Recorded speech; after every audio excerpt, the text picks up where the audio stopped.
मतलब स्टार्ट हुआ था नफल नंबर। ठीक है, मैंने नफल नंबर हमारे पास ये होता है, इसमें नफल नंबर हमारे पास कोई डिफरेंट नस्ल नंबर के हमारे पास रेंज नहीं है। सिर्फ हमारे पास सिर्फ एक किस्म का नस्ल नंबर है, जो कि ये है हमारे पास। इसमें भी सी भी कांस्टेंट है इसके अंदर, और इसके अंदर हमारे पास एम भी कांस्टेंट है। सी और एम की वैल्यू हम निकालते हैं रिनॉल्ड नंबर की रेंज को यूज़ करते हुए। अगर हमारे पास रिनॉल्ड नंबर की रेंज जो होगी वो 4 से 40 तक की रेंज है, तो उसमें हम सी ये यूज़ करेंगे, उसमें एम ये यूज़ करेंगे।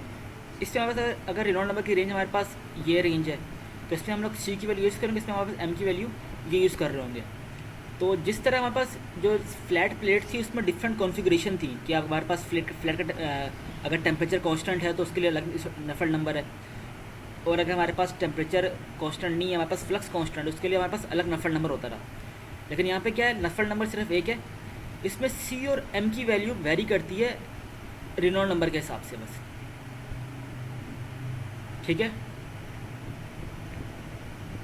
जी।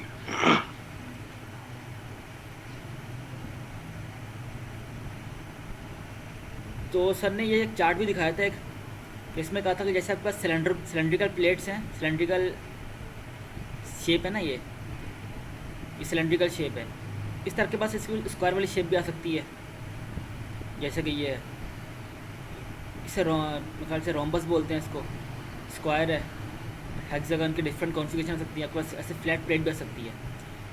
लेकिन अगर इसकी एक मखसूस रेंज है ये, जब इसका इसमें सिर्फ देखो, इसमें सिर्फ एक चीज़ का मसला होगा, वो मसला है कि आप इसको डायमीटर निकालने का मसला आएगा इसका आपका।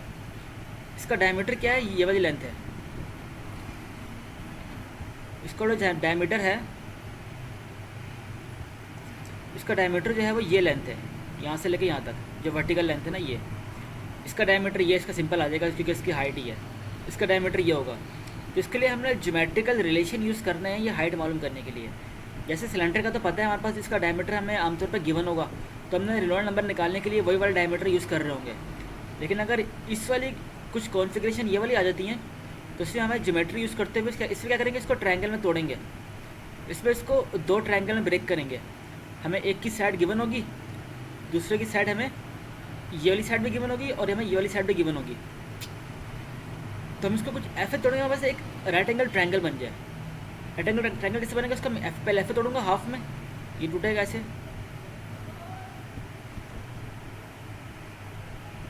जैसे मेरे पास ये शेप है।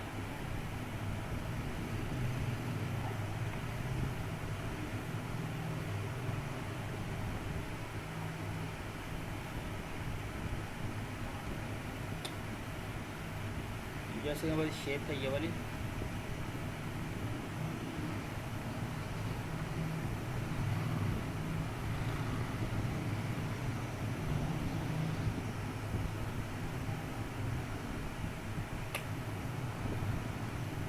वो उसको वो शेप है, उसको पहले ऐसे मैं हाफ में तोड़ूंगा।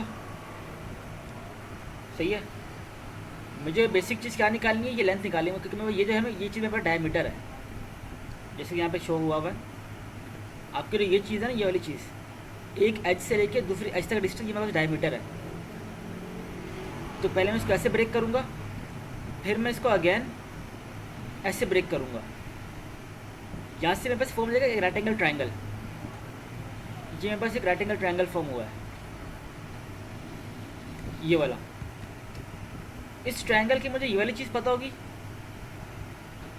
और इस ट्रायंगल की मुझे बेस पता होगी, बल्कि ये हाइट पता होगी। इसको यूज़ करते हुए मैं ये चीज़ बेस निकालूंगा, फिर उस बेस को मल्टीप्लाई बाय 2 कर दूंगा, तो ऐसे मेरे पास ये डी आएगा। इस वाले क्वेश्चन में मुश्किल चीज़ सिर्फ ये होगी कि आपको ये इस शेप का डायमीटर ज्योमेट्री के थ्रू निकालना होगा। इसी तरह इस शेप का भी, इसका तो आसान होगा, लेंथ आपको मालूम करनी होगी। तो यहाँ तक क्लियर है, न्यूमेरिकल की तरफ चलें। ये थ्योरी वाला पोर्शन चैप्टर 7 का यहाँ तक ही था।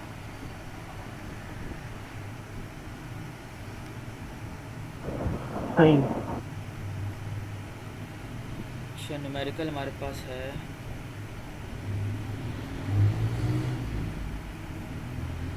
देखो लिखा हुआ a circular pipe of 25 millimeter outside dia. एक सर्कुलर पाइप है, इसका आउटसाइड डाया कितना है, 25 मिलीमीटर है। Is placed in an oil stream. एक ऑयल की एयर स्ट्रीम, एक एयर की स्ट्रीम आ रही है, उसके बीच में उसको प्लेस कर दिया गया है at 25 degree centigrade and 1 atmospheric pressure. वो जो एयर आ रही है उसका टेम्परेचर कितना है 25 डिग्री सेंटीग्रेड, उसका प्रेशर कितना 1 atm है। The air moves in cross flow. Cross flow का मतलब ये है कि अगर इसकी डायरेक्शन ये है ना, तो एयर की डायरेक्शन बिल्कुल इससे क्रॉस होगी। क्रॉस का मतलब होता है परपेंडिकुलर। देखो ये आपका सिलेंडर ये है, जो हमने एक केस पढ़ा है अपनी बुक में, उसमें देखो सिलेंडर जो हमारा मेरी स्क्रीन से बाहर आ रहा है। अगर इसको मैं 3D में देखूं तो मेरे पास ये सर्कल स्क्रीन से बाहर एक सिलेंडर बन के आ रहा है, और जो एयर फ्लो हो रही है वो सिलेंडर से क्रॉस फ्लो हो रही है, क्योंकि एयर की डायरेक्शन मेरी स्क्रीन से बाहर है और नहीं सिलेंडर की डायरेक्शन मेरी स्क्रीन से बाहर है, और air flow left to right ऐसे हो रहा है, तो एक क्रॉस फ्लो बन रहा है। वहाँ पर जो क्वेश्चन गिवन है उसमें भी क्रॉस फ्लो ही है जो हमने पढ़ा हुआ है। The air moves in cross flow, cylinder direction ये है वर्टिकल, और हमारे पास जो एयर फ्लो हो रहा है वो हॉरिजॉन्टल हो रहा है, तो एक क्रॉस फ्लो ही बना हुआ है। The air moves in cross flow over the pipe at 15 meter per second. हमारे पास एयर की वेलोसिटी गिवन है। While the outer surface of the pipe is maintain at 100 degree centigrade. अब हमने क्या सपोज किया हुआ है, इसका जो टेम्परेचर हमने मेंटेन किया हुआ है सरफेस का, सिलेंड्रिकल सरफेस का, उसका आउटर सरफेस का टेम्परेचर हमने 100 डिग्री सेंटीग्रेड मेंटेन किया हुआ है। What is the rate of heat transfer from the pipe per unit length. तो आपको बताना है कि ये जो सिलेंडर है इससे कितना heat transfer per unit length हो रहा है। तो ये न्यूमेरिकल क्लियर है?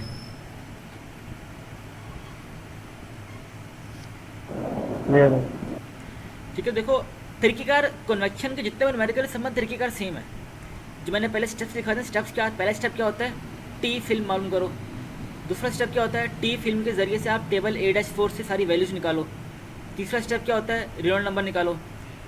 चौथा स्टेप क्या होता है, बताओ कि आपका लैमिनार टर्बुलेंट है, फिर नफल नंबर निकालो। आप पांचवा स्टेप क्या होता है, नफल नंबर से एच की वैल्यू निकालो।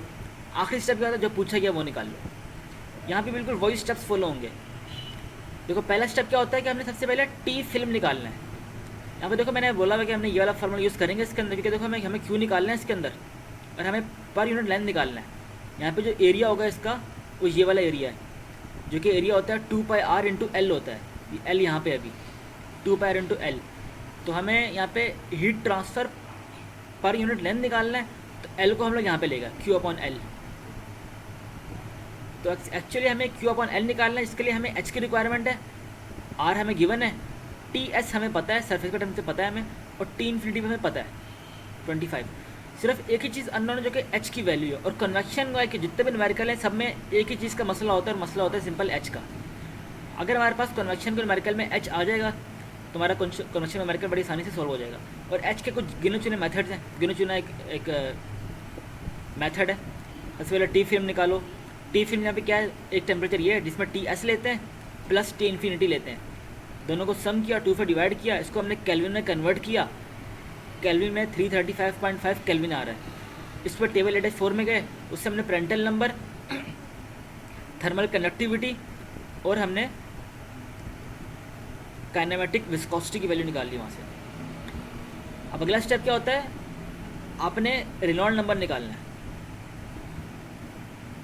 यहाँ पे जो हमारे पास फ्लैट प्लेट थी, फ्लैट प्लेट का रेनॉल्ड नंबर का फार्मूला क्या होता है, velocity into length divide by kinematic viscosity. बस सर्कुलर वाले में एक चीज़ का फ़र्क होगा, यहाँ पे लेंथ नहीं होगी, यहाँ पे डायमीटर आ जाएगा। Velocity into diameter divide by kinematic viscosity. जबकि हमारे पास फ्लैट प्लेट में यहाँ पे लेंथ हुआ करती थी, या फिर इसको बोल सकते हैं कि करैक्टरिस्टिक लेंथ हुआ करती थी, जहाँ तक हमें निकालना होता था। डायमीटर हमें गिवन था, वेलोसिटी हमें गिवन है, और काइनेमेटिक विस्कोसिटी हम टेबल A-4 से निकाल चुके हैं। तो इन सबको इस फार्मूले में पुट करने के बाद हमारे पास फार्मूला ही आ जाएगा, रेनॉल्ड नंबर की वैल्यू आ जाएगी। यहाँ पे जो रेनॉल्ड नंबर है हमारे पास लेमिनार है 1 2 3 4 1.9 एक्सपोनेंट 4 है। तो जबकि हमारे पास जो लेमिनार, अगर हमारे पास वैल्यू 2 एक्सपोनेंट 5 से कम हो तो हमारे पास वो सर्कुलर फ्लो में हमारे पास लेमिनार फ्लो होता है। तो यहाँ पे जो 1.9 एक्सपोनेंट 4 है या 2 एक्सपोनेंट 5 से छोटी वैल्यू है, तो हमारे पास एक लेमिनार फ्लो है। सही है। हमने बोला इसको देखना रेंज के अंदर, हमने कहा था हम टेबल, हम जो हमारे पास रेनॉल्ड नंबर होता है, रेनॉल्ड नंबर की वैल्यू हमारे पास कांस्टेंट है, नफल नंबर की वैल्यू ये। इसमें सिर्फ हमें सी और एम की वैल्यू पता होनी चाहिए, और सी और एम की वैल्यू हम लोग इस रेंज से देखते हैं। इस रेंज, जिस रेंज में नफल नंबर लाया करेगा हमारा, उस रेंज से हम लोग सी और एम की वैल्यू देख रहे होते हैं। तो हमारे पास जो है वो 19,000 है, 19,000। तो हमने देखा इसमें 19,000 हमारा इस रेंज में लाई कर रहा है। 4,000 से 40,000 की रेंज में हमारे पास 19,000 लाई कर रहा है। तो हम सी की वैल्यू 0.193 लेंगे और एम की वैल्यू 0.618 लेंगे। देखो वो लिया हुआ है, सी की वैल्यू 0.193 लिया हुआ है और एम की वैल्यू 0.619 है, एम की वैल्यू 0.618 लिया हुआ है। तो इस सी की वैल्यू पुट की अपने नफल नंबर में, और नफल नंबर में एम की वैल्यू पुट की। यहाँ पे रेनॉल्ड नंबर आया और यहाँ पे प्रेंटल नंबर आया। आपका नफल नंबर यही वाला यूज़ होगा सारे सर्कुलर केसेस में।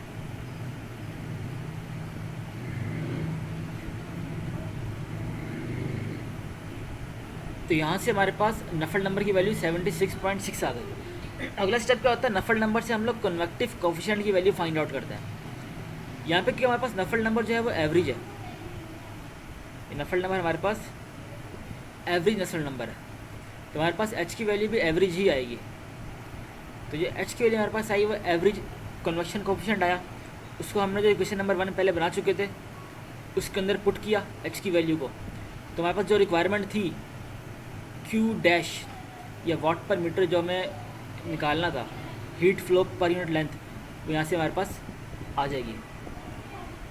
बात क्लियर है?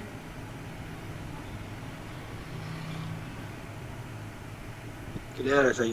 ठीक है। तो यहाँ से हमारे पास चैप्टर नंबर 7 इख्तिताम पजीर होता है। अच्छा सर, जो मिसाल के तौर पे एरिया है, हाँ बोलो। तो अगर वो कहते हैं कि मतलब अभी हमने पर लेंथ लगाया था तो एक डैश लगाया था, सही है, तो जब एरिया को लगाएंगे नीचे तो हम कितने डैश लगाएंगे? डबल डैश लगाते हैं। डबल डैश लगा देंगे बिल्कुल। अगर नीचे अगर वॉल्यूम होगा तो ट्रिपल डैश लगा देंगे, और उसको हम फ्लक्स बोलते हैं ना? उसको हम फ्लक्स बोलते हैं बिल्कुल। सही है। अच्छा, अब लेक्चर नंबर 23 तक आ गए हैं। जो पिछले अभी तक हमने पढ़ा लेक्चर नंबर 22 तक पढ़ चुके हैं हम लोग। अब हम लेक्चर नंबर 23 से ऑनवर्ड बुक से पढ़ रहे हैं। अच्छा, लेक्चर नंबर 23 का जो आगाज़ होता है वो हमारे पास इंटरनल फ्लोज होता है। कन्वेक्शन में एक बड़ा, कन्वेक्शन की एक बहुत बड़ी रेंज है। पहले हमने सिर्फ कन्वेक्शन पढ़ा, कन्वेक्शन होता क्या है, उसके सिंपल न्यूमेरिकल किए थे। फिर उसके बाद हमने convection over a flat plate और convection over a circular cylinder हमने पढ़ा है। अब अगला टॉपिक हमारे पास है इंटरनल फ्लोज। अब कन्वेक्शन देखते हैं कि किसी भी पाइप के अंदर, किसी भी चैनल, क्लोज चैनल के अंदर कन्वेक्शन कैसी हो रही होती है। अगेन हम लोग हीट ट्रांसफर में जाने से पहले कुछ इसका फ्लूइड मैकेनिक्स पढ़ेंगे कि जब भी कोई चीज़ इसके अंदर फ्लो हो रही है तो उसकी फ्लूइड मैकेनिक्स के पीछे क्या चीज़ हो रही होती है। तो देखो, जब भी कोई चीज़ पाइप के अंदर फ्लो हो रही होती है तो उसमें दो रीजन होते हैं। पहला रीजन होता है हमारे पास हाइड्रोडायनामिक इंट्रेंस रीजन, और दूसरा होता है हमारे पास फुल्ली डेवलप रीजन। अब अपने जहन में ये चीज़ रखो, जहाँ पे हमारे पास वेलोसिटी प्रोफाइल बिल्कुल सिमेट्रिक बनती है वो हमारे पास फुल्ली डेवलप रीजन होता है। ये भी कह सकते हैं फुल्ली डेवलप वेलोसिटी प्रोफाइल जहाँ हमारी बनती है वो हमारे पास फुल्ली डेवलप रीजन होता है। और जहाँ पे हमारे पास वेलोसिटी प्रोफाइल कुछ ऐसे बन रही होती है, बिल्कुल कह सकते हैं कि बिल्कुल सीक्वेंस में नहीं बन रही होती, उसका हम बोलते हैं हमारे पास हाइड्रोडायनामिक रीजन होता है। तो इसमें होता क्या है, ये आपकी प्लेट है, ये आपका जो कह सकते हैं वॉल है, पाइप की वॉल है, ये भी आपकी पाइप की वॉल है। जब फ्लूइड अंदर एंटर होता है ना, जब इसके अंदर फ्लूइड एंटर होता हुआ क्या कि जैसे फ्लूइड एंटर हुआ तो जो ये वाली सरफेस थी, जो आउटर बाउंड्री वॉल्स थी, उसके दरमियान और फ्लूइड के दरमियान फ्रिक्शन क्रिएट हुआ। तो ये एक फ्रिक्शनल जो नीचे वाली चीज़ है, ये डार्क रीजन है, ये वाला डार्क रीजन। इस वाले रीजन में फ्रिक्शन बहुत ज़्यादा है। इससे बोल सकते हो कि ये आपके पास विसिड रीजन है। विसिड का मतलब होता है विस्कोसिटी यहाँ पे ज़्यादा है, विसिड रीजन है। इसी तरह जैसे आपका फ्लो एंटर होता है तो यहाँ पे बिल्कुल बॉटम में आपके पास जीरो स्लिप कंडीशन अगर होती है। जीरो स्लिप कंडीशन का मतलब क्या है कि आपकी जो सरफेस की जो वेलोसिटी होती है वही वेलोसिटी आपकी पहले वाले लेयर की बन जाती है। तो जीरो स्लिप कंडीशन की वजह से या विस्कोसिटी की वजह से आपके पास कुछ ऐसा रीजन फॉर्म होता है, ये वो रीजन है, इस रीजन में विस्कोसिटी ज़्यादा है, इस रीजन में नीचे वाला। इसी तरह बिल्कुल ऊपर यहाँ पे जैसे फ्लूइड एंटर होता है तो यहाँ पे उसको कुछ फ्रिक्शन प्रोड्यूस होती है, फ्रिक्शन महसूस होती है, और यहाँ पे विस्कस रीजन फॉर्म होता है। यहाँ पे आपके पास ये विस्कस रीजन फॉर्म हो रहा है ये, और जो बीच में आपका जो वाटर फ्लो करता है, जो आपके पास जो फ्लूइड या मीडियम फ्लो कर रहा होता है यहाँ पे, तो आपके पास इनविसिड फ्लो होता है। यहाँ पे विस्कोसिटी कम होती है बनिस्बत इसके, क्योंकि यहाँ पे वो एयर के मॉलिक्यूल आपस में ट्रैवल करते हैं। जैसे जैसे हम आगे बढ़ते रहते हैं हमारे पास विस्कस रीजन बढ़ता रहता है। देखो काम के फाते हमारे पास जो विस्कस रीजन, क्योंकि हमारे पास जो बाउंड्री लेयर होती है, बाउंड्री की जो लेयर की जो हाइट होती है वो गुजरते वक्त के साथ साथ बढ़ रही होती है ना। जैसे हमने फ्री कन्वेक्शन में देखा था, जब हमें जो प्लेट के ऊपर से अगर हमारे पास कोई चीज़ फ्लो करती है तो गुजरते वक्त के साथ साथ हमारी बाउंड्री लेयर इंक्रीज़ हो रही होती है। यहाँ पे देखो बाउंड्री लेयर गुजरते वक्त के साथ साथ हमारी बाउंड्री लेयर इंक्रीज़ हो रही होगी। एक पर्टिकुलर पॉइंट आएगा जहाँ कि हमारे पास दोनों ऊपर की बाउंड्री लेयर और बीच की बाउंड्री लेयर कोइंसाइड कर जाएगी एक पर्टिकुलर पॉइंट पे, जहाँ पे हमारी जो दोनों बाउंड्री लेयर, ऊपर की बाउंड्री लेयर नीचे की बाउंड्री लेयर एक पर्टिकुलर पॉइंट पे कोइंसाइड करती हैं। उसके बाद वाला रीजन हम बोलते हैं हमारे पास वो फुल्ली डेवलप रीजन होता है। जहाँ तक हमारी बाउंड्री लेयर कोइंसाइड नहीं होती उससे पहले पहले हाइड्रोडायनेमिक एंट्रेंस रीजन होता है, और जहाँ पे हमारे पास बाउंड्री लेयर कोइंसाइड हो गया हमारे पास क्या होता है, फुल्ली डेवलप रीजन होता है हमारे पास वहाँ पे। और इसमें देखो यहाँ पे वेलोसिटी प्रोफाइल बिल्कुल लीनियर होती है। इनविसिड में क्योंकि इतना ज़्यादा फ्रिक्शन नहीं है, तो इनविसिड फ्लो में जो ये वाला फ्लो है हमारे पास, जैसे यहाँ से यहाँ तक ये वाले फ्लो में हमारे पास वेलोसिटी प्रोफाइल अप्रॉक्सीमेटली लीनियर होती है। वेलोसिटी में जीरो चेंज आता है इस प्रोफाइल के अंदर। देखो यहाँ पे सारी एरोस की लेंथ है वो बराबर है, जबकि विसिड रीजन में हमारे पास वेलोसिटी में ड्रास्टिकली चेंज आ रहा होता है। यहाँ भी देखो चेंज आ रहा है और यहाँ भी देखो चेंज आ रहा है, क्योंकि यहाँ पे विस्कोसिटी ज़्यादा है, यहाँ पे कह सकते हैं यहाँ पे फ्रिक्शन ज़्यादा है। और यहाँ पे ये इन विसिड रीजन में वेलोसिटी चेंज नहीं हो रही होती, वेलोसिटी बिल्कुल कांस्टेंट होती है। यहाँ पे वेलोसिटी प्रोफाइल बिल्कुल स्ट्रेट बन रही होती है। इसी तरह यहाँ पे पास पूरा फुल्ली डेवलप रीजन होता है, यहाँ पे पास वेलोसिटी प्रोफाइल कुछ ऐसे बन रही है। बीच वाले जो मॉलिक्यूल होते हैं उनकी वेलोसिटी ज़्यादा होती है, और जो वो मॉलिक्यूल जो कि हमारे पास सरफेस से इन कॉन्टैक्ट में होते हैं उनकी वेलोसिटी हमारे पास बनिस्बत बीच वाले के कम होती है। तो ये कुछ इमेज क्लियर है ये वाली? हाँ हाँ हाँ क्लियर है। आराम भाई क्लियर है? हाँ क्लियर। ठीक है, तो इस वाले रीजन में हमारे पास अगर रेनॉल्ड नंबर हमारे पास 2300 हो या उससे कम हो तो हमारे पास वो लेमिनार रीजन होता है। ये कह सकते हैं कि हमारे पास अगर रेनॉल्ड नंबर 2300 से कम हो, 23 भी ना हो, 23 से कम हो तो हमारे पास लेमिनार रीजन होता है। और अगर हमारे पास रेनॉल्ड नंबर 2300 से इंक्रीज़ कर जाए तो हमारे पास वो टर्बुलेंट रीजन होता है। रेनॉल्ड नंबर की रेंजेस डिफरेंट कैटेगरी के हिसाब से डिफरेंट होती है। आपके फ्लैट प्लेट में उसकी रेंज अलग है, सर्कुलर फ्लो में उसकी रेंज अलग है, और चैनल फ्लो के अंदर उसकी रेंज अलग है। चैनल फ्लो के अंदर इसकी रेंज ये है, 2300 से कम हो तो लेमिनार, 2300 से ज़्यादा तो आपके पास टर्बुलेंट है।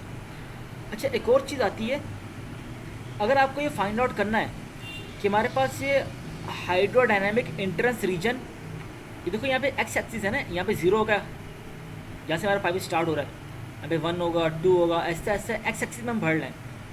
तो किस पर्टिकुलर एक्स एक्सिस में आके, किस पर्टिकुलर एक्स एक्सिस में हमारे पास जो फुल्ली डेवलप रीजन फॉर्म होगा, ये हमारे पास इसका एक बना बनाया फार्मूला भी है। तो किस पर्टिकुलर एक्स पर जाके हमारे पास फुल्ली डेवलप रीजन फॉर्म हो जाए, लिखा हुआ है एफ, लिखा हुआ है FDH, फुल्ली डेवलप रीजन। इस एच का मतलब मुझे नहीं पता, इसका मतलब पता है, इसका मतलब होता है फुल्ली डेवलप एच। अच्छा हाँ, हाइड्रोडायनेमिक नहीं, फुल्ली डेवलप रीजन। और इसका एच का मतलब मुझे नहीं पता, इसका एच का मतलब क्या है। इसका मतलब है फुल्ली डेवलप। ये एक्स वो चीज़ है कि किस पर्टिकुलर पॉइंट पे आके आपकी फुल्ली डेवलप रीजन फॉर्म हो रहा है। तो देखो भाई, अगर आपके पास फ्लो लेमिनार हो तो उसमें ये वाला फार्मूला यूज़ करते हैं फुल्ली डेवलप रीजन मालूम करने के लिए कौन से एक्स पे होगा। और अगर आपके पास टर्बुलेंट रीजन हो, टर्बुलेंट फ्लो हो, तो उसमें आप ये वाला फार्मूला यूज़ करते हैं या फिर आमतौर पे हम उसको इसी से ही इक्विवेलेंट ले लेते हैं। ये लिखना, एक चीज़ ये लिखना कि लेमिनार में हम लोग अगर फुल्ली डेवलप रीजन हमें मालूम करना है कि कहाँ पे जाके फॉर्म होगा, तो लेमिनार में ये चीज़ वाला फार्मूला यूज़ कर रहे होते हैं। और टर्बुलेंट में अगर हमें मालूम करना है कि फुल्ली डेवलप रीजन कहाँ पे जाके फॉर्म होगा, तो उसमें हम लोग ये वाला 60 वाला फार्मूला यूज़ कर रहे होते हैं। 10 को नहीं लेते, 60 को लेते हैं हम। ये चीज़ भी क्लियर है? ये जो हाईलाइट की है ये कब क्या मतलब इसका कब यूज है? जब हमारे पास फ्लो टर्बुलेंट हो, जब हमारे पास फ्लो टर्बुलेंट हो, तो उसमें अगर हमने फुल्ली डेवलप रीजन कहाँ पे जाके फॉर्म होगा, किस पर्टिकुलर एक्स की वैल्यू पे जाके हमारे पास ये फुल्ली डेवलप रीजन फॉर्म होगा, उसके लिए टर्बुलेंट में हम लोग ये वाली इक्वेशन यूज़ कर रहे होते हैं, अगर टर्बुलेंट फ्लो में पता हो। और अगर लेमिनार फ्लो हो तो उसके लिए हम लोग ये वाली इक्वेशन यूज़ कर रहे होते हैं। सही। ठीक है, ठीक है। अच्छा एक और चीज़ हम क्लोज चैनल फ्लो के अंदर बहुत बार उसको देख रहे होते हैं। वो देखो हमारी वेलोसिटी जो है वो, अगर हमें बोले कि बताओ मुझे वेलोसिटी इसमें क्या है, तब बोले कि भाई इस प्रोफाइल के अंदर ना फुल्ली डेवलप रीजन के अंदर आपकी वेलोसिटी कंटिन्यूसली चेंज हो रही है। आपकी वेलोसिटी तो हम बता नहीं सकते कि पर्टिकुलर वेलोसिटी क्या होगी। अगर फॉर एग्जांपल हमें इस पॉइंट पे कैलकुलेशन करनी है, तो इस पॉइंट पे हम कौन सी वेलोसिटी लें, हम ये वाली वेलोसिटी लें या ये वाली वेलोसिटी लें या बिल्कुल ज़ीरो वेलोसिटी लें। तो अक्सर और बेशतर चैनल फ्लो में हम लोग जो वेलोसिटी ले रहे होते हैं बिल्कुल मीन वेलोसिटी लेते हैं। मीन वेलोसिटी क्या होता है कि जो पूरी वेलोसिटी इस पाइप के अंदर फ्लो कर रही है, उस सारी वेलोसिटी का मीन अपनी कैलकुलेशन में यूज़ कर रहे होते हैं। तो एक नया कॉन्सेप्ट आता है मीन वेलोसिटी का, क्योंकि हमारे पास वेलोसिटी जो प्रोफाइल होती है कुछ इस किस्म से बनती है कि कोई पर्टिकुलर वेलोसिटी किसी पर्टिकुलर रीजन में हमें नहीं मिल रही होती, तो हम एक मीन वेलोसिटी का कॉन्सेप्ट लाते हैं इसके अंदर। मीन वेलोसिटी क्या होती है कि ऐसी वेलोसिटी जो कि इन सब वेलोसिटीज़ का किसी पर्टिकुलर वाई एक्सिस में मीन हो। तो मीन वेलोसिटी का फार्मूला ये लिख लो। मीन वेलोसिटी का फार्मूला ये होता है, mass flow rate is equals to density time of mean velocity multiply by cross section area. Mass flow rate is equals to density multiply by mean velocity multiply by cross section area. ये आपके पास mean velocity find out करने का formula है। इससे हम mean velocity find out करते हैं। एम डॉट है ये? हाँ ये एम डॉट, ये मास फ्लो रेट है।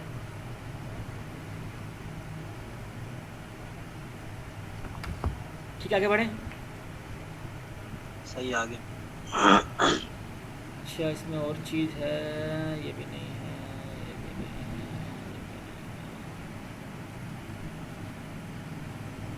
अच्छा सर ने जो जैसे ना इसमें कुछ डेरिवेशन भी आ रही है, जैसे यहाँ पे एक डेरिवेशन ये आई है, एक डेरिवेशन छोटी सी ये आ रही है, एक डेरिवेशन ये आ रही है।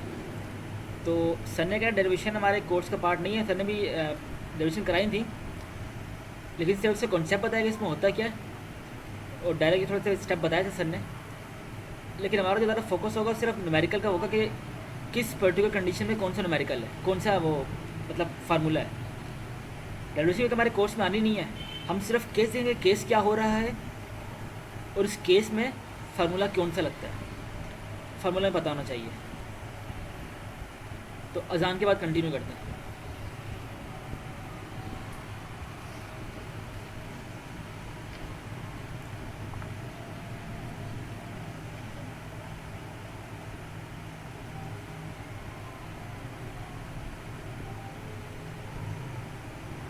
मुझे एक चीज़ बता दो कि एक फ्रिक्शन आता है तो इंडिया में इसका शुरू में टेबल बना हुआ है, उसके पहले बुकिंग कॉलम में सेम लिखा हुआ है, आगे लिखा हुआ है, यहाँ पे कौन सी वैल्यूज आएंगी मुझे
जी अस्सलाम वालेकुम। जैसे जिसमें लिखा है ना जो सेम एज, उसमें जो आपका वेलोसिटी वाला टेबल था ना, उसी में से एज इट इज़ वो पूरा कॉलम आपने कॉपी कर देना इसके अंदर।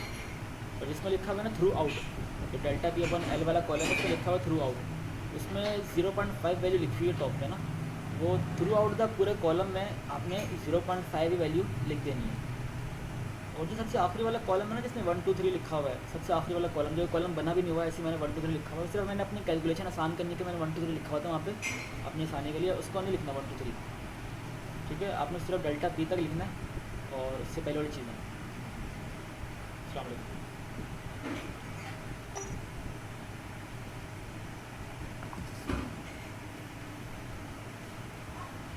अस्सलाम वालेकुम। वालेकुम सलाम। तो अभी तक हमने यहाँ तक देखा है मेन वेलोसिटी तक। दूसरी एक और चीज़ है कि अगर हमें किसी पर्टिकुलर पॉइंट पे, फॉर एग्जाम्पल मुझे बताओ, मैं चाहता हूँ कि मुझे बताओ इस पर्टिकुलर पॉइंट पे वेलोसिटी क्या होगी। ये मेरे पास एक्स एक्सिस है ना, मेरे पास आर एक्सिस है, आर, ये इसकी जो डायरेक्शन है ये एक इसकी रेडियल डायरेक्शन, ये वाली। मैं बोलूँ बताओ मुझे इस वाले पॉइंट पे मेरे पास वेलोसिटी क्या होगी, या इस वाले पॉइंट पे वेलोसिटी क्या होगी। अगर मुझे अपनी वेलोसिटी किसी रेडियल डायरेक्शन में फाइंड आउट करनी है तो उसके लिए एक अलग फार्मूला होता है,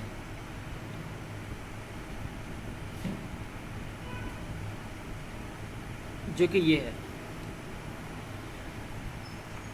ये वेलोसिटी एट किसी रेडियल पॉइंट पे आपको अगर उसका पॉइंट दिया हुआ हो, किसी रेडियल डायरेक्शन में आपका वेलोसिटी फाइंड आउट करने इसका फार्मूला ये है, velocity in radial direction divide by mean velocity is equals to 2 multiply हो रहा है 1 माइनस जिस पर्टिकुलर आर पे आपको फाइंड आउट करना है उस आर की वैल्यू लिखो, और पूरा आर जो पूरा आपका रेडियस होगा आपने पूरा रेडियस यहाँ पर लिखना है। इस फार्मूले को यूज़ करते हुए आप velocity at a particular point in radial direction find out कर सकते हो। जिस चैप्टर का दूसरा तीसरा फार्मूला है, किसी पर्टिकुलर रेडियल डायरेक्शन आपको वेलोसिटी मालूम करनी है तो वो इस फार्मूले को यूज़ करते हुए आप फाइंड आउट कर रहे होते हो। नोट डाउन कर लिया इसको? कर लिया। हाँ ठीक है। इसमें और क्या है? अच्छा देखो, अब चीज़ आती है थर्मल कंसिडरेशन। इससे पहले हमने ऊपर जो पढ़ा है सारे वेलोसिटी FM2 की रिस्पेक्ट से पढ़ा है। थर्मल कंसिडरेशन में क्या होता है, उसमें कुछ ऐसा होता है, यहाँ भी ऐसी होता है, आपके फ्रिक्शन की वजह से कुछ ऐसा रीजन फॉर्म हो रहा होता है, फिर एक पर्टिकुलर पॉइंट आता है जहाँ पे आपका पूरा फुली डेवलप रीजन बन रहा होता है। फुली डेवलप रीजन में भी इनिशियली आपका कुछ टेम्परेचर प्रोफाइल ऐसे बन रही होती है, कुछ वक्त के बाद जाके आपके टेम्परेचर प्रोफाइल बिल्कुल ऐसी लेमिनार बनती है। इसमें वही आपका ये जो हाइट होती है ये आपका थर्मल बाउंड्री लेयर है, सही है। इसमें आपके जो पिछले में कहते हैं कि ये आपके पास हाइड्रोडायनामिक इंट्रेंस रीजन है, यहाँ पे इसका नाम चेंज कर दिया, यहाँ पे थर्मल इंट्रेंस रीजन हो जाएगा, जबकि आपका fully develop entrance region same रहेगा। तो बिल्कुल उससे मुशाबत रखता है ये। यहाँ भी देखो, इस पर्टिकुलर रीजन के अंदर आपका टेम्परेचर चेंज नहीं हो रहा, इस पर्टिकुलर रीजन में आपके पास एक फिक्स टेम्परेचर का फ्लो आ रहा है, जबकि इसके बाहर वाले रीजन में टेम्परेचर ड्रास्टिकली चेंज हो रहा है। यहाँ भी देखो बाहर वाले रीजन में टेम्परेचर चेंज हो रहा है, जबकि इस रीजन में जो कि नॉन विस्कस रीजन था वेलोसिटी प्रोफाइल में, यहाँ पे ये कांस्टेंट टेम्परेचर रीजन होगा। यहाँ पे देखो हमारे पास टेम्परेचर इस रीजन में चेंज नहीं होता। जैसे हम इससे आगे निकलेंगे फुली डेवलप रीजन में आएंगे तो हमारे पास कुछ इस किस्म का रीजन फॉर्म होता है। अच्छा, जो वेलोसिटी प्रोफाइल हमारे पास कुछ जो हमारे पास टेम्परेचर प्रोफाइल होती है ना, टेम्परेचर प्रोफाइल बिल्कुल वेलोसिटी प्रोफाइल के उल्टी होती है। जब देखो वेलोसिटी प्रोफाइल हमारे पास ऐसे बनती है, कप राइट या कप लेफ्ट, और हमारे पास टेम्परेचर प्रोफाइल बिल्कुल कप राइट बन रही है। तो वेलोसिटी टेम्परेचर प्रोफाइल हमेशा आपकी वेलोसिटी प्रोफाइल की बिल्कुल उल्टी होती है, बिल्कुल सिमेट्रिकली रेसिप्रोकल होती है उसकी।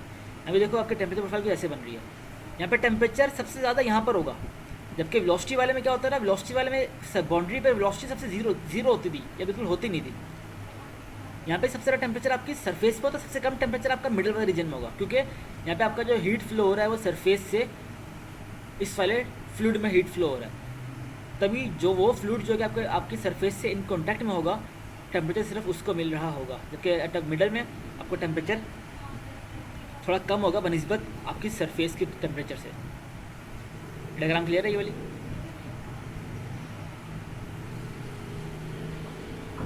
क्लियर। अच्छा, इसमें भी हमारे पास जैसे रीजन था ना, किस रीजन पे जाके हमारे पास थर्मल बाउंड्री लेयर फॉर्म होती है, फुल्ली डेवलप रीजन किस पॉइंट के बाद जाके हमारे पास फॉर्म होता है, इसमें भी वो है। अगर हमारे पास लेमिनार फ्लो है तो उसमें अगर हमें फाइंड आउट करना है कि फुल्ली डेवलप रीजन किस पर्टिकुलर पॉइंट के बाद जाके बनता है, ये पर्टिकुलर पॉइंट ये है किस अच्छा हाँ, यहाँ पे जो एच था ना, उस एच का मतलब था हाइड्रोलिक, यहाँ पे टी का मतलब है थर्मल। मैंने कहा था ना एच का मतलब मुझे पता नहीं है, उस एच का मतलब लिख लेना, उसका मतलब है हाइड्रोलिक, और यहाँ पे टी का मतलब है थर्मल।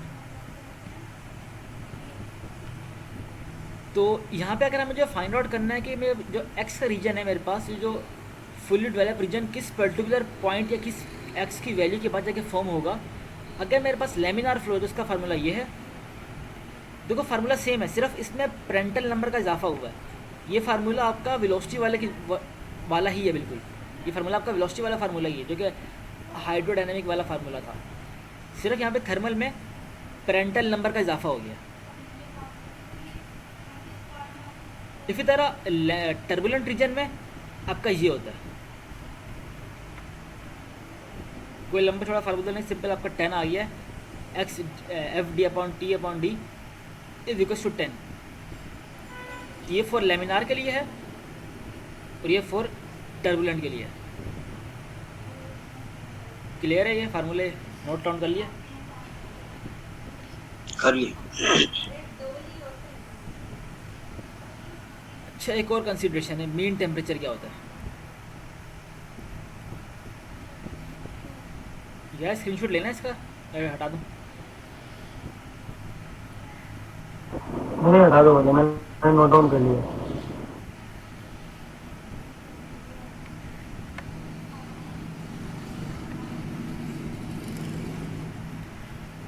जैसे हमारा एक चैनल फ्लो होता है, यहाँ पे टेम्परेचर जो एंटर हो रहा है उसका टेम्परेचर अभी 15 है, सही है। यहाँ पर जो टेम्परेचर निकल रहा है उसका टेम्परेचर हमारे पास हो गया 30 हो गया। फॉर एग्जाम्पल यहाँ पर जो सरफेस का टेम्परेचर है वो टी एस जो हमारे पास है वो 60 है। तो जो लिक्विड यहाँ से इंटर हो रहा था थ्रू आउट, उसने जहाँ पे ट्रैवल किया तो उस फ्लूइड ने कुछ ना कुछ टेम्परेचर गेन किया, उस टेम्परेचर ने थ्रू आउट, उस फ्लूइड ने थ्रू आउट कुछ टेम्परेचर गेन किया। उस टेम्परेचर को हम बोल रहे होते हैं कि जो एक पर्टिकुलर चैनल में हमारा फ्लूइड फ्लो किया है, उसका हमें इनिशियल टेम्परेचर कुछ 15 था और आउटर टेम्परेचर हमारे पास 30 था। उसने थ्रू आउट अपने फ्लो के दौरान जो टेम्परेचर गेन किया है उससे हम बोलते हैं, जो उसने थ्रू आउट अपने फ्लो के दौरान जो उसने हीट गेन की उससे हम बोलते हैं ये वाला क्यू। वो क्यू का फार्मूला होगा ये सी एम डेल्टा टी। जब भी क्वेश्चन में बात हो रही होगी ना न्यूमेरिकल में कि आप मुझे बताओ कि ये जो फ्लूइड फ्लो कर रहा है उसने overall through out the flow कितनी हीट गेन की, तो वो हीट गेन हम कन्वेक्शन के फार्मूले से नहीं निकालेंगे। जब बात की जा रही है कि एक टेम्परेचर फ्लो कर रहा है, किसी एक पर्टिकुलर पॉइंट से एंटर हुआ, दूसरे पॉइंट से निकल बताओ उसने ओवरऑल कितनी हीट गेन की, तो वो हीट गेन हम कन्वेक्शन के फार्मूले से नहीं निकालेंगे, वो हीट गेन हम इस फार्मूले से निकालेंगे। Q is equals to M C P delta T.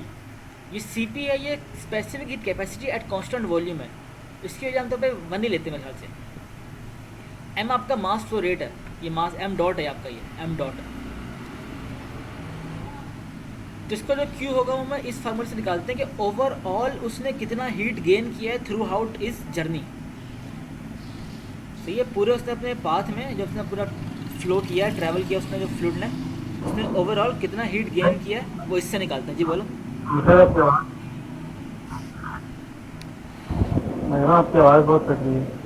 अच्छा, आवाज़ कट रही है, तब समझ क्या नहीं आया, मतलब कहाँ से समझ नहीं आया? बस ये फॉर्मूला जो था ना कौन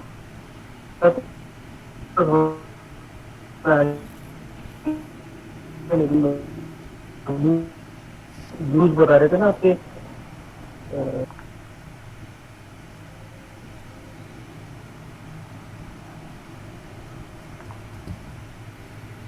अब मेरी आवाज़ ठीक आ रही है वैसे, अब जो मैं बोल रहा हूँ?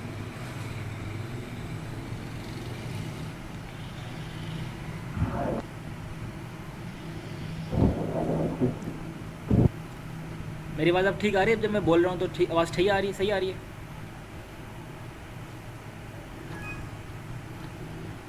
मेरे पास तो सही आ रही है। सही आ रही है।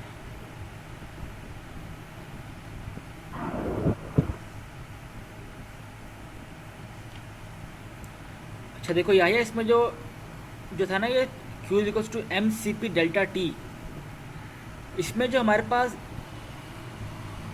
जो हमारा फ्लूइड जो होता है वो पूरा ट्रैवल लेफ्ट किया है करता आया ने शायद, है। लेफ्ट आया ने शायद लेफ्ट किया।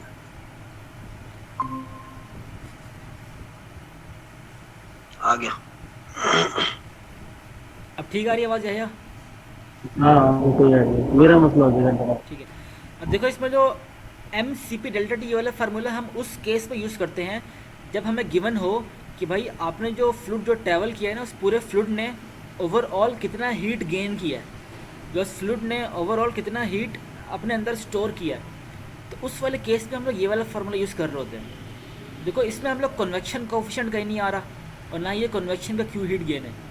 यहाँ पे जो फ्लूइड की अपनी प्रॉपर्टी की वजह से, ये फ्लूइड की अपनी प्रॉपर्टी होती है सीपी, उसने अपनी प्रॉपर्टी की वजह से कितना हीट अपने अंदर स्टोर कर ली है ड्यूरिंग हिज जर्नी, वो हम लोग इस फार्मूले से कैलकुलेट करेंगे। फिर एक कॉन्सेप्ट आता है मीन टेम्परेचर कॉन्सेप्ट, ये नोट कर लेना ये फार्मूला। फिर चल आती है मीन टेम्परेचर। मीन टेम्परेचर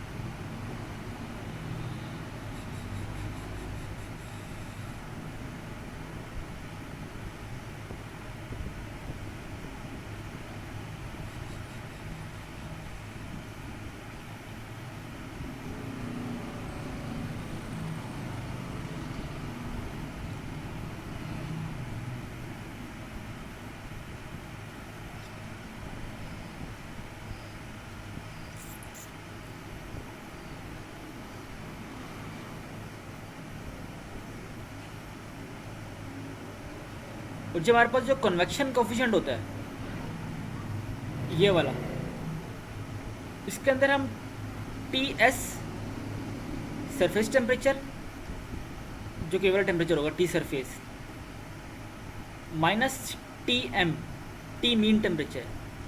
ये मीन टेम्परेचर अभी आगे निकालेंगे, मीन टेम्परेचर कैसे निकालते हैं, इसके अंदर पूरा लोगारिथमिक आता है। ये मीन टेम्परेचर, इन दोनों में से मीन टेम्परेचर कुछ भी नहीं है। मीन टेम्परेचर अभी आगे आएगा। तो आप ये जो मीन टेम्परेचर लेते हैं ये वो टेम्परेचर होता है जो कि ओवरऑल मीन होगा, इस यहाँ से लेके यहाँ तक का टेम्परेचर का मीन होगा, उससे हम बोलते हैं कि वो मीन टेम्परेचर होता है।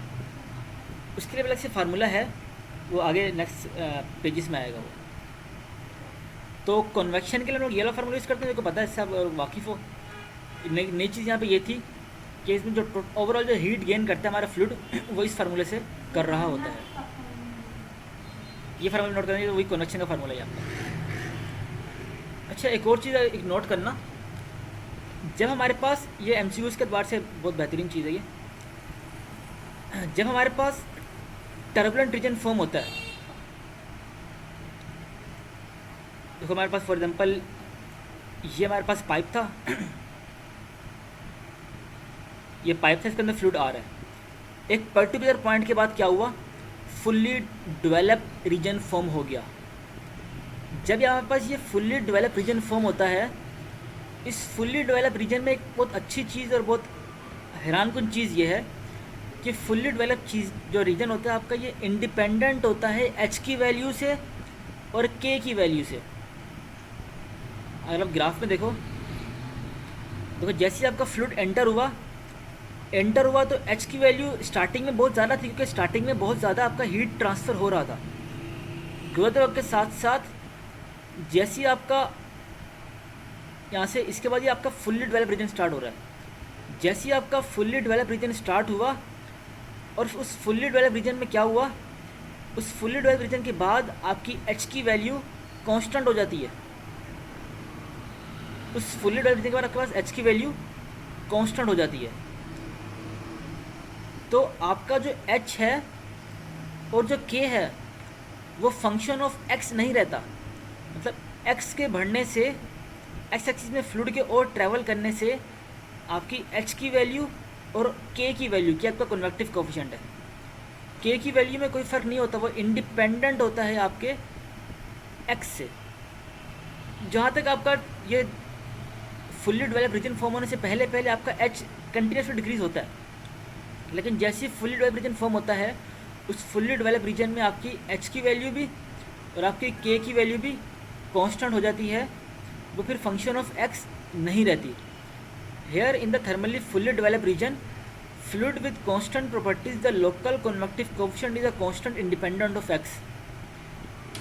चाहो तो पूरा सेंटेंस लिख लो या चाहो तो मैथमेटिकल एक्सप्रेशन लिख लो, और ये डायग्राम भी लाजमी बनाना। पहले ये चीज़ लिख लो कि आपका जो एच और के होता है वो फंक्शन ऑफ एफ नहीं रहता फुल्ली डेवलप रीजन के अंदर। फुल्ली डेवलप फ्लो के अंदर आपका ये एच और के फंक्शन ऑफ एक्स नहीं रहता। फिर उसके बाद ये डायग्राम भी लाजमी बनाना।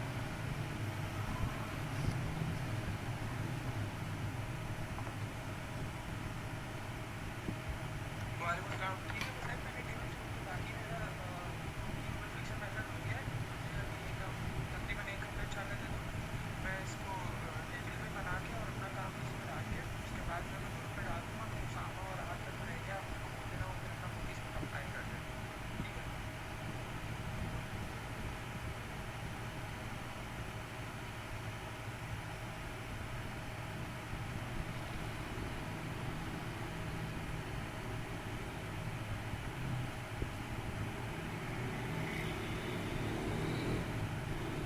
बना ली डायग्राम। अरे मना ली।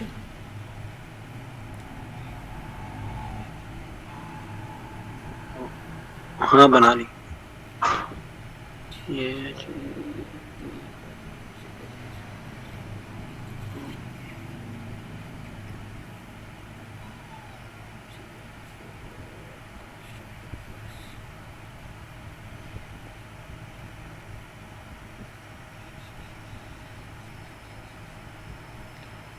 देखिए कॉन्सेप्ट आता है कि हमारा फ्लूइड जो है वो मूव कर रहा है, हमारा फ्लूइड यहाँ से मूव कर रहा है और यहाँ से निकल रहा है। अब हो क्या रहा है कि उसके बीच में जो प्लेट है हमारी, या प्लेट जो हमारा जो वॉल्स हैं, जो पाइप की वॉल्स हैं, उस वॉल से क्या हो रहा है, कन्वेक्शन के थ्रू हीट ट्रांसफ़र हो रही है इस वॉल से। लिखा हुआ है ना क्यू कन्वेक्शन। उस वॉल से क्यू कन्वेक्शन के थ्रू हीट ट्रांसफ़र हो रही है इस फ्लूइड में। तो जितना भी आपका फ्लूइड, ये M C P delta T क्या था, ये हमने बोला था कि M C P delta T क्या है, ये वो हीट होती है, ये वो हीट होती है जो कि आपका फ्लूइड गेन करता है ड्यूरिंग इट्स मोशन, यहाँ से लेके यहाँ तक, ये वो आपकी हीट होती है। हमने क्या बोला, जो हीट है ना वो हीट बराबर है उसके जितना इसके कन्वेक्शन यहाँ से लॉस कर रहे हैं आपकी वॉल्स। जितनी आपकी वॉल्स कन्वेक्शन लॉस कर रही हैं, फॉर एग्जाम्पल इस वॉल का टेम्परेचर ज़्यादा है और पानी का टेम्परेचर कम है, तो हीट ट्रांसफ़र कहाँ से कहाँ होगी, वॉल से वाटर में। तो ये कंटिन्यूसली वॉल्स आपकी हीट लॉस कर रही होंगी और वाटर कंटिन्यूसली गेन कर रहा होगा। हमने क्या बोला, जितना वो गेन कर रहा है आपका फ्लूइड ड्यूरिंग इट्स मोशन, वो कितना गेन कर रहा है जितना आपका क्यू कन्वेक्टिव लॉस कर रहा है। ये क्वेश्चन समझ आ रही है? जितना आपके जो वॉल्स हैं, जितनी आपकी वॉल्स लॉस कर रही हैं कन्वेक्शन के थ्रू, उतना आपका फ्लूइड जो है वो गेन कर रहा है। फिर हमने बोला है अगर हम स्मॉल चंक ले लें या स्मॉल एक पार्टिकल ले लें इसके अंदर, तो उसकी एक सरफेस का टेम्परेचर अगर टी एम है तो दूसरी सरफेस का टेम्परेचर होगा T M plus delta T M. तो यहाँ पर जो टी टू था, टी टू की जगह हमने क्या लिख दिया, ये लिख दिया, और टी वन की जगह हमने ये लिख दिया टी एम। यहाँ पे इस वाले टी एम से ये वाला टी एम कैंसिल आउट हो जाएगा, तो सिर्फ M C P delta T बच जाएगा। डेल्टा नहीं, इसको कह सकते हैं कि स्मॉल चेंज इन टी बच जाएगा बस। ये चीज़ क्लियर है, ये फार्मूला?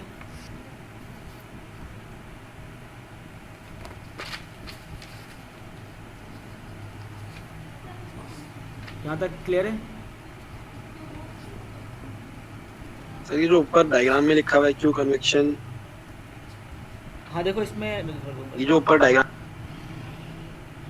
ऊपर डायग्राम कौन सी, ये इस डायग्राम की बात कर रहे हो, ये वाली, इसी डायग्राम की बात कर रहे हो?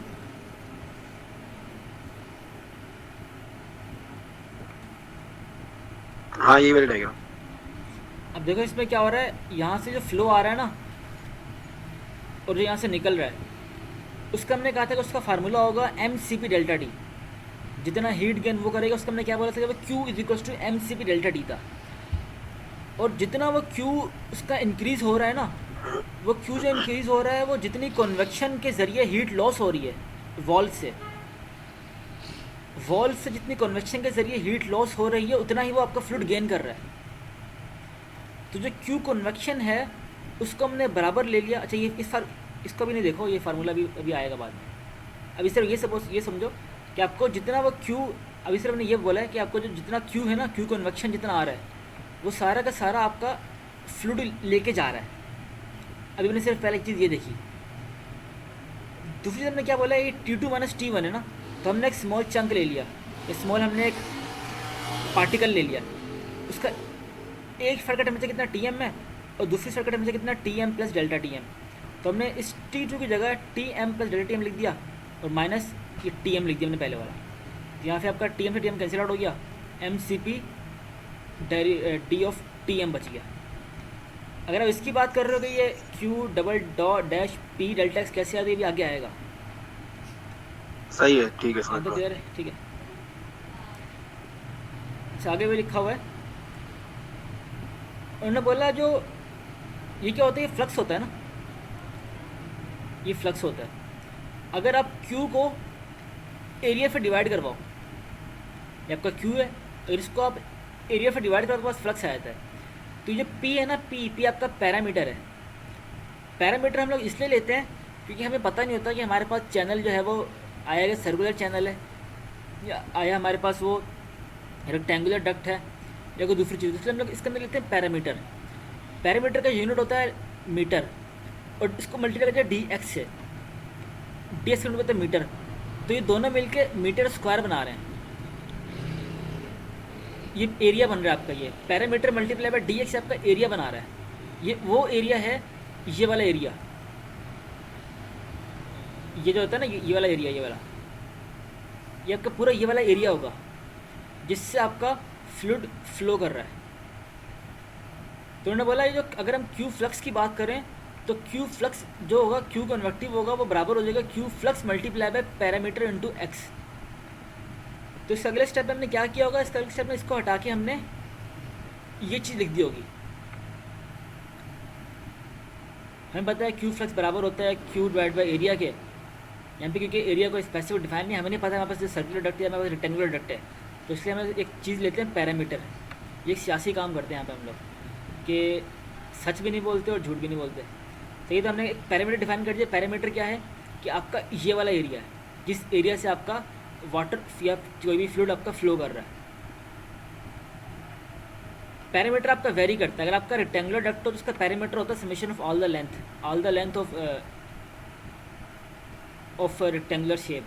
अगर आपके पास सर्कुलर डक्ट हो उसका सर्कमफेरेंस, जो सर्कमफेरेंस होता है आपका पैरामीटर वो बन जाता है। तो पैरामीटर शेप टू शेप आपका वेरी करता है। ठीक है, तो अगले स्टेप में हमने इसको रिप्लेस कर दिया होगा इससे। अच्छा अगले स्टेप में इसको रिप्लेस कर दिया होगा हमने इससे, तो यहाँ पे इसकी जगह ये चीज़ लिख दी गई होगी। अच्छा अब देखो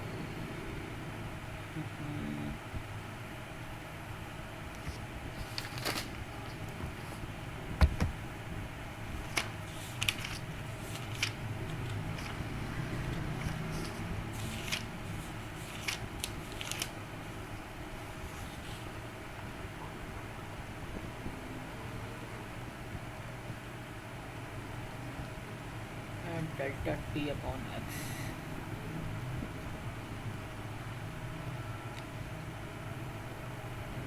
डेल्टा T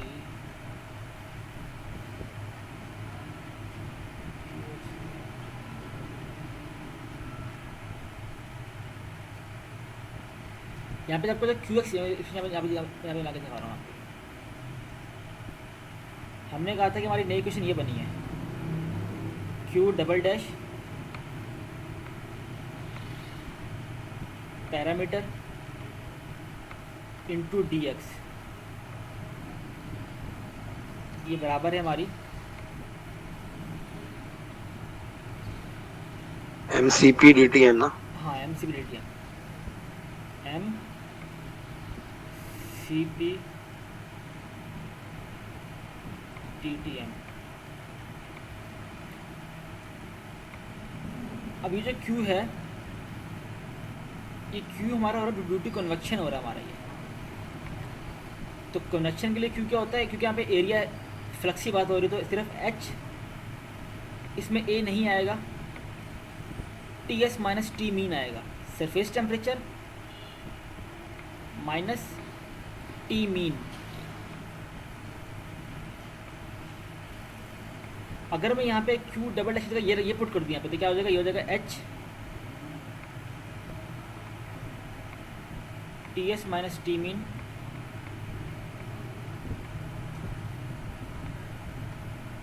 और ये पूरी दोनों वैल्यूज ऐसी एच डी यहाँ पे आ जाएगी और इक्वल्स टू के बाद आपकी पूरी वैल्यू एच डी नीचे आ जाएगी। अगर मैं इसमें T M upon D x अलग कर दूँ, डी एक्स यहाँ मल्टीप्लाई हो रहा है, वहाँ के डिवाइड होगा, डी एक्स यहाँ मल्टीप्लाई वहाँ के डिवाइड होगा। सर आवाज कट गई थी तुम्हारी। अच्छा आवाज़ कर ली, नहीं मतलब चुप ही हो गए थे, आवाज आ ही नहीं रही थी। अब ठीक है, अब आ रही है। हाँ अब आ रही। कहाँ से दोबारा स्टार्ट करूँ? वो जो तुमने कन्वेक्शन की जगह H T S minus T mean लिखवाया था ना। हाँ देखो, ये जो क्यू डबल डैश है बराबर है H T S minus T mean के, तो यहाँ पे मैंने क्यू डबल डैश की जगह ये लिख दिया, सही है। तो यहाँ पे P D X as it is आ गया यहाँ पे, और M C P delta T ये भी एज इट इज़ यहाँ पे नीचे आ गया। यहाँ पे मुझे D T M upon D X को एक तरफ रखना है,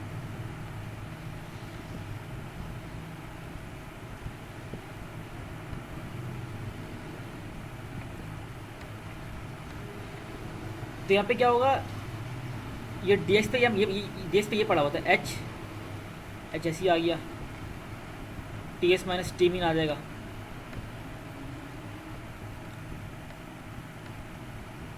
और इसको डिवाइड कर देंगे हम एम सी पी से, तो डिवाइड में आ जाएगा आपके पास एम सी पी।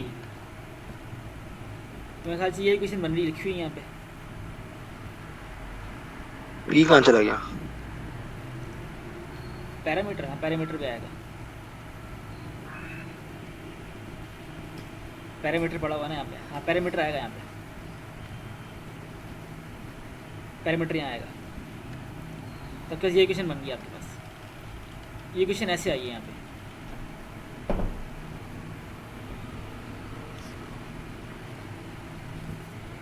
ठीक है, जब भी आपका हीट फ्लो हो रहा होगा इस चैनल से इस चैनल में, तो उसमें आपको जो मीन टेम्परेचर होता है, मीन टेम्परेचर में चेंज जो हो रहा होता है एक्स के रिस्पेक्ट से, वो कुछ ऐसे आ रहा होता है, इस फार्मूले से हम निकालते हैं वो, जो कि फार्मूला आपका यहाँ पे ये लिखा हुआ है, ये वही लिखा हुआ है, parameter multiply by H T S minus T mean divide by M C P delta T. इसमें कॉन्फ़िगरेशन है, अगर आपके पास टी सरफेस ग्रेटर देन होगी टी मीन से, इसका मतलब ये है कि हीट ट्रांसफ़र हो रही है फ्लूइड से, हीट ट्रांसफ़र हो रही है फ्लूइड पे सरफेस से, और अगर पास टी मीन ज़्यादा होगा एस से, इसका मतलब ये है कि आपका जो हीट ट्रांसफ़र हो रही है फ्लूइड से सरफेस पे हीट ट्रांसफ़र हो रही है। यहाँ तक क्लियर है ये चीज़? सर ये मीन टेम्परेचर बताना क्या था, यहाँ पे तो इन्फिनिटी आता था ना वैसे। हाँ, ये T S minus T infinity, T देखो टी इन्फिनिटी वो होता है आपको जो फ्लूइड फ्लो करता है ना इसके ऊपर से, जो फ्लूइड फ्लो कर रहा होता है उसका टेम्परेचर होता रहा, और वो फ्लूइड का टेम्परेचर हमेशा कांस्टेंट होता रहा कन्वेक्शन में। यहाँ पे जो फ्लूइड, यहाँ पे आपका जो फ्लूइड फ्लो कर रहा है उसका टेम्परेचर आपका कांस्टेंट नहीं रहता, उसका टेम्परेचर आपका गुजरते वक्त के साथ साथ बढ़ता रहता है। जैसे देखो यहाँ पे टी एम है, यहाँ पे T M plus D T M हो गया, ठीक ठीक आपका सही। टेम्परेचर जो होता है वो इस चैनल के अंदर कंटिन्यूसली इंक्रीज करता है, इसलिए हम लोग यहाँ पे मीन टेम्परेचर लेते हैं, और वो टेम्परेचर पूरे सही। इस पूरे चैनल का मीन होता है वो। क्लियर? ठीक है सही। या चला गया क्या? या क्लियर नहीं है? मैं बैठा हूँ। क्लियर हाँ है? क्लियर है हम लोग। ठीक है। अब ये जो हमने फार्मूला पढ़ा है, अगर कांस्टेंट हीट फ्लक्स की बात है तो उसमें हम लोग ये वाला यूज़ कर रहे होते हैं।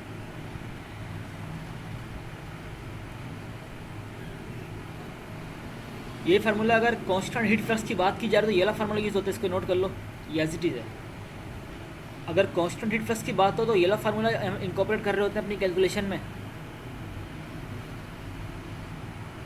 इसमें कांस्टेंट हीट फ्लक्स होता है।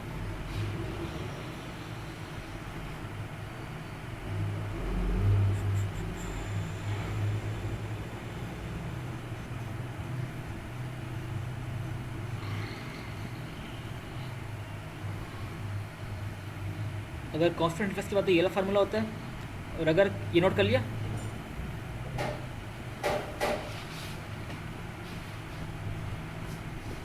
कर लिया।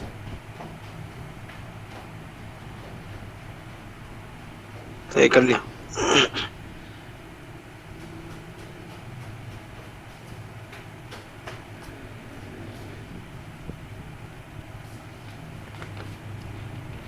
नोट कर लिया फार्मूला। कर लिया कर लिया। और अगर बस कांस्टेंट टेम्परेचर की बात की जा रही हो तो कांस्टेंट टेम्परेचर में आप यूज़ करते हो ये वाला फार्मूला। कांस्टेंट टेम्परेचर में ये वाला फार्मूला यूज़ हो रहा होता है।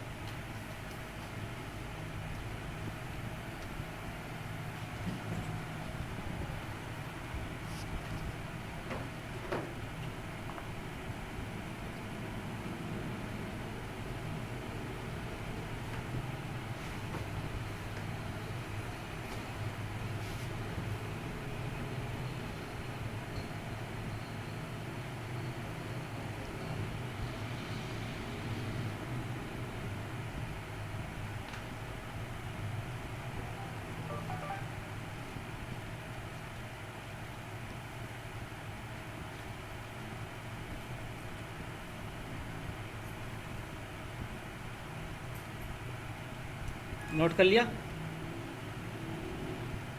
ठीक है। तो फार्मूला का सिलसिला यहीं तक ही है इसमें। सर ये टी एम ओ और टी एम आई जो है ये टी मीन आउट और टी मीन इन है। हाँ बिल्कुल वही है, T mean out T mean in है, बिल्कुल वही है। इसको हम लोग सिंपल टी आउट और टी इन भी बोल सकते हैं आम हालात में, न्यूमेरिकल के हिसाब से सिंपल टी आउट और टी इन भी बोल सकते हैं। अच्छा ओके, फार्मूला तो नहीं है। अच्छा एक और चीज़ है, आप इसको देख कर थोड़ा खुश हो जाओ। अभी तक हमने रेनॉल्ड नंबर नहीं पढ़ा इसमें। इसके लिए बहुत लंबी डेरिवेशन है ये वाली, लेकिन इसका आंसर बहुत अच्छा है। आंसर ये है कि आपका इसमें रेनॉल्ड नंबर की वैल्यू कांस्टेंट है 4.36। अगर आपके पास लेमिनार फ्लो की बात हो रही हो, लेमिनार फ्लो में आपका रेनॉल्ड नंबर ये होता है कांस्टेंट 4.36। अगर आपके पास लेमिनार फ्लो हो तो लेमिनार फ्लो में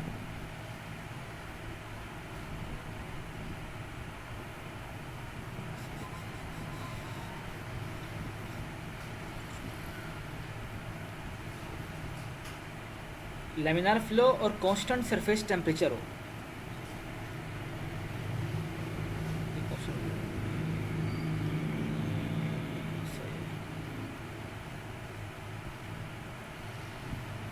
ठीक है ठीक है।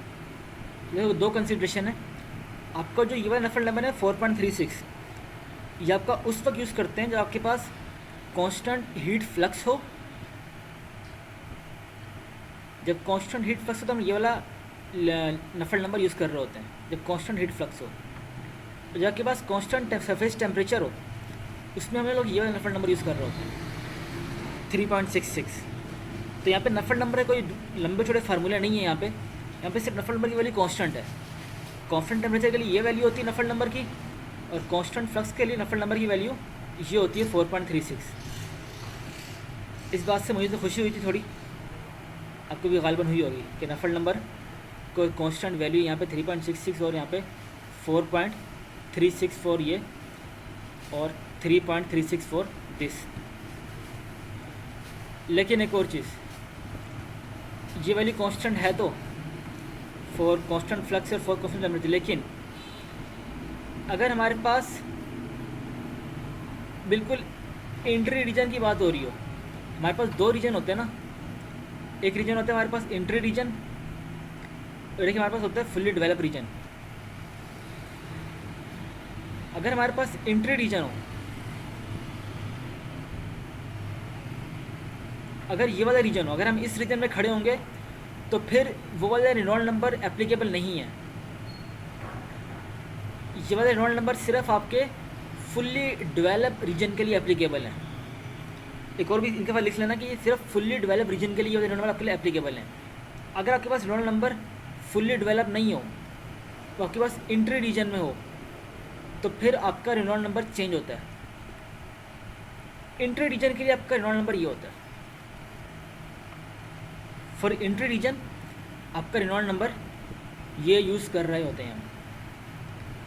तो ये आपको गिवन होगा पेपर में, इसको याद करने की ज़रूरत नहीं है। बस आपको एक चीज़ पता होनी चाहिए, अगर आपके पास इंट्री रीजन के बाद जो कि फुल्ली डेवलप रीजन होता है उसमें रेनॉल्ड नंबर कांस्टेंट है 4.364 और 3.66। लेकिन अगर आपका इंट्री रीजन में के अंदर आप हो, आप फुल्ली डेवलप रीजन में नहीं पहुँचे, तो उसमें आपका नफल नंबर लंबा चौड़ा फार्मूला ही है उसका। यहाँ तक क्लियर है?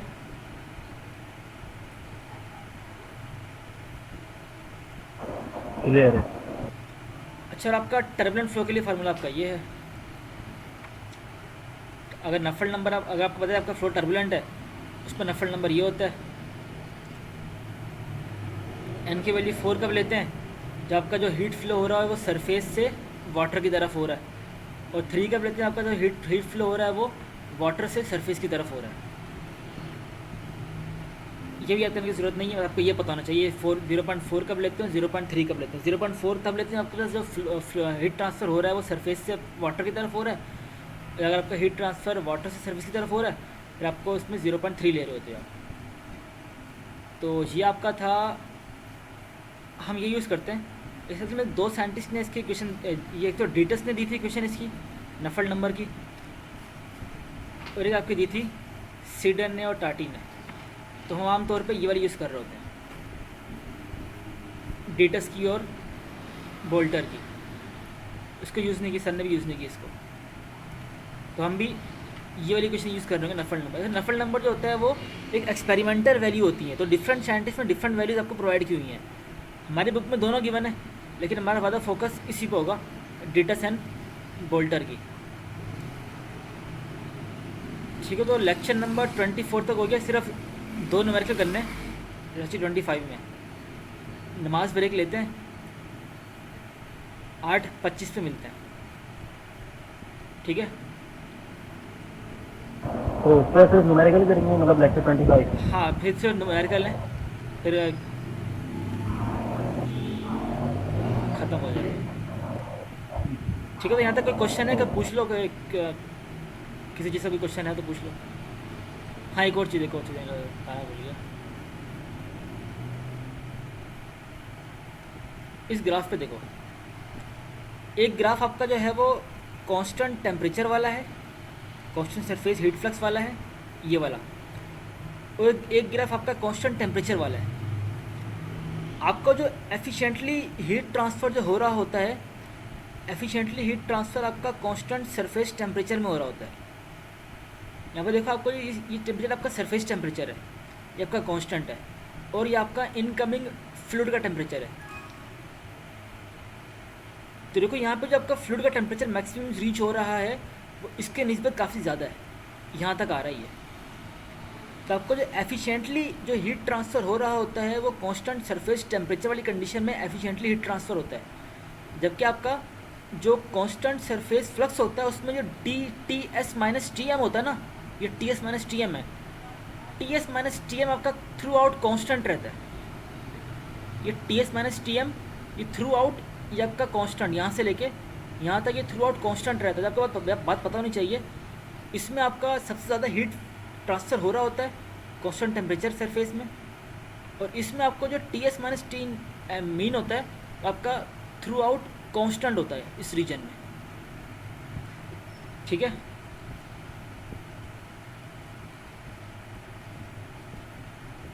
यहाँ तक क्लियर है? हाँ क्लियर है। शायद ये बताओ कि ये जो नसेल्ट नंबर जो होते हैं हमारे, हाँ हाँ इनके फॉर्मूलाज जो है लेमिनार और टर्बुलेंट, जैसे शुरू में हमने जो फ्लैट सरफेस के लिए पढ़ा था उसमें अलग अलग लेमिनार और टर्बुलेंट के लिए अलग अलग फॉर्मूलाज थे। हाँ बिल्कुल। फिर अभी जो तुमने सर्कुलर का पढ़ाया था उसका एक ही फॉर्मूला होता है, उसमें लेमिनार और टर्बुलेंट दोनों में वही लगता है। हाँ उसको दोनों में वही लगता है, सही। जबकि इस वाले केस में भी लेमिनार अलग है, टर्बुलेंट अलग है। बल्कि इसमें भी मेरे ख्याल से, हाँ इसमें भी नहीं है, इसमें भी ये नहीं है लेमिनार टर्बुलेंट का प्रोसेस। इसमें सिर्फ ये देखना है आपको। अच्छा, इसमें जब हम देखते हैं ना कि कौन सा नफल नंबर यूज़ करना है, वो नफल नंबर हम देख रहे होते हैं ये एक्स की वैल्यू को देख के, कि हमारे पास जो रीजन बना है इस वाले, कभी न्यूमेरिकल इसके न्यूमेरिकल करेंगे, इस वाले न्यूमेरिकल में हम देख रहे होते हैं इसको, इस एक्स की वैल्यू को। इस एक्स की वैल्यू को देखते हुए हम लोग अगर देखो हमारे पास अगर रीजन ये वाला होगा तो हमारे पास जो कांस्टेंट वैल्यूज़ थी 0.3 से 0.43 वाली वो यूज़ करेंगे, और अगर हमारे पास इसकी वैल्यू यहाँ पर होगी तो इसमें लंबा चौड़ा फार्मूला यूज़ कर रहे होंगे। तो इसमें लेमिनार और टर्बुलेंट कॉन्सेप्ट इसमें नफल नंबर में यूज़ नहीं होता इस वाले केस में। इसमें हम लोग इस लेंथ को देख रहे होते हैं। सही, ठीक। क्लियर है? तो ठीक, क्लियर। अभी ब्रेक लेते हैं, 8:25 पे इंशाल्लाह दोबारा आ जाएगा। ठीक ठीक है।